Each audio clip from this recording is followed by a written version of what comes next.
আপনার বাচ্চা ওই জায়গায় ওই এই তো বাচ্চা। আপনার বাচ্চা টাচ্চা দিলে সে সময় কি করেন?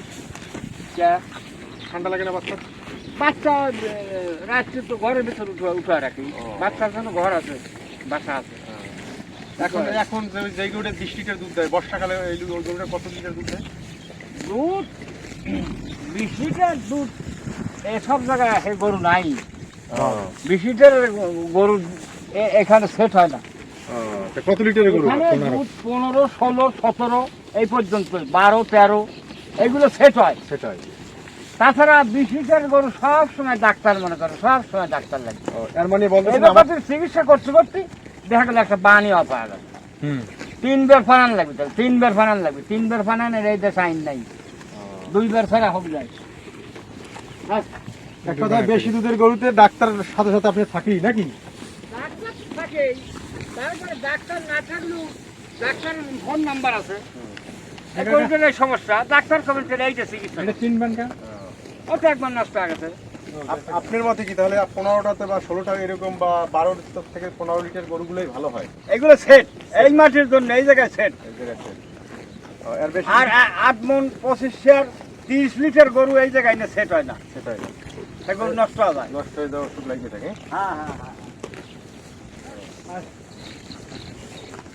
এক কথায় আমাদের দেশে আমাদের ডাক্তাররাও বলে যে 65 থেকে 70% বা 76% গরুটাই আমাদের দেশে আবহাওয়ায় সেট হয় ভালো। আমার এই দেশে এই দানা খাদ্য, ঘাস, খ্যার, এই হাইলে আমাদের বেতন। একটা গরু যদি 8 লিটার 9 লিটার দুধ হয় তাহলে সব টাকা বহন হয়, যা খাওয়ান পরান হয়। আর বাদ বাকি যদি 12, 13, 14 লিটার হয়, ওইগুলো হলে মালিক পাওয়া যায়, বাচ্চারা মালিক পাওয়া যায়। যাই হোক, আমাদের দেশে ডাক্তাররাও যারা প্রাণী সম্পদ অধিদপ্তর আছে তারাও আমাদের পরামর্শ দেয় যে 76 থেকে 65 থেকে 76-এর উপরে পার্সেন্টেজ মানা করে। কারণ এর উপরে যখন উঠতে যাবেন পার্সেন্টেজ, তখন দেখা গেছে রৌদ্রের সাথে, আবহাওয়ার সাথে বা শীতের সাথে খাপ খাইবে না। আমাদের দেশে হঠাৎ গরম এসে পড়ে, সেক্ষেত্রে দেখা গেছে আমাদের এদিকে 65 থেকে 76% গরুগুলোই ভালো সেট হয়। তাই যদি অধিক মানে পার্সেন্টেজের হয়ে যায় সেক্ষেত্রে গরু রোদ সহ্য করতে পারে না। অনেক সময় দেখা গেছে দুধ দহন তারা নিয়মিত করতে পারে না। সেক্ষেত্রে দেখা যাচ্ছে যে গরুটায় 15 থেকে 20 লিটার দুধ দহন মানে দুধ দেয়, সেটা 3 থেকে 4 বার দহন করতে হয়। এরা কিন্তু দহন করে 2 বার। সেক্ষেত্রে ওলান ফুইলা অনেক রকম ম্যাস্টাইটিস, অনেক সমস্যা হয়ে যায়। তাই তারা এটাই বলতেছে যে 10 থেকে 15 লিটার গাভীগুলোই নির্বাচন করলে আমাদের দেশে বাংলাদেশ অন্তর্গতে আবহাওয়ার সাথে সেট হয়। যা আমরা এতদিন হয়তো বা আমরা ট্রেনিংয়ে পাইছি, কিন্তু আজকে তাদের সরাসরি এই চাচার মুখে শুনলাম যে আমাদের কত লিটার দুধ হইলে আমাদের খামার টিকবে। ভাই আমরা আসলে এই বাথানে এসে একটা শিক্ষা পাইলাম যে আমরা অধিক পার্সেন্টেজ বা অধিক দুধের গরুর আশা না করিয়া সুইটা না 3 লাখ 4 লাখ টাকার গরু না কিনা, যেমন আমাদের 1.5 লাখ টাকার মধ্যে এইগুলো গরু, যেমন 10 থেকে 15 লিটার দুধের গরু যদি আমরা পালি তাহলে আমরা লাভবান হইতে পারবো।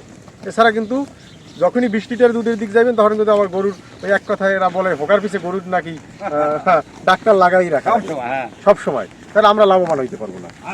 এরা মানে দুধ এবং দুধ দিয়ে কর্মচারীর বেতন বা খাবার দিয়ে ঠিক থাকবে, বছর শেষে একটা বাচ্চা লাভবান থাকবে। এটা চাচার পরামর্শ এবং প্রাণী সম্পদ অধিদপ্তরের ডাক্তারদেরও পরামর্শ ঠিক একটাই। আজ এ পর্যন্তই, সকলে ভালো থাকুন, সুস্থ থাকুন, আসসালামু আলাইকুম। দেখেন গরুগুলো চরণভূমি থেকে এখন নদীর কিনারে পানি খাইতে আসছে। এরকম দেখতে তার মন চাবে। দেখেন নদীর দুই কূলে গরুগুলোতে পানি খাইতে আসছে, দেখেন দেখার মতো।